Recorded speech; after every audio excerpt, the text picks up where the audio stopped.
नमस्ते प्रणाम। हम किशोर लाल यादव सबके गोल शू गोल्ड अर्पण। अब बहुत प्यारा है गाना और रिलीज भैया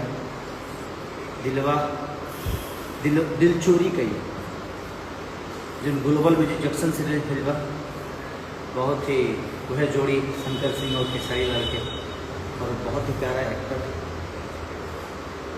हमें काम के लिए बड़ी लकी विश्वकर्मा वीडियो के लिए बड़े तो सबके नितेश ठाकुर जो कि राइटर है उसके आप लोग प्यार आशीर्वाद उसको दे रहे हैं और आपने नथुनिया 2 को अपना इतना प्यार भरा आशीर्वाद दिया सारे का महाभोजपुरी पे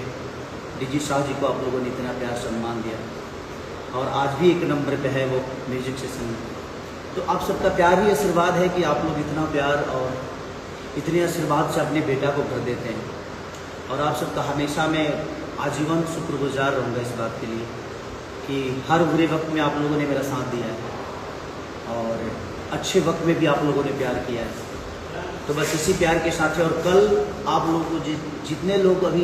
हॉल थिएटर में उस सिनेमा को नहीं दिखे जिस फिल्म का नाम है डंस और उस सिनेमा कल ही ग्लोबल म्यूजिक जंक्शन पे ही रिलीज हो रहा है। तो आप लोग यूट्यूब पे कल रिलीज हो रहा है और प्रीमियर लग चुका है। तो आप लोग अपना प्यार और आशीर्वाद जितना हो सके दिल चोरी कैला गाने को दीजिए, नथुनिया 2 को भी भर भर के प्यार दीजिए ताकि वो कम से कम 2 महीने नंबर 1 ट्रेंडिंग पे रहे और इस डंस फिल्म को भी अपना प्यार और आशीर्वाद इतना दीजिए कि हम ऐसे ही कोशिश करें कि बेहतर चीज़ें आप सबके बीच में लाएं और आप सबका प्यार और आशीर्वाद ऐसे ही मिलता रहे। राधे राधे।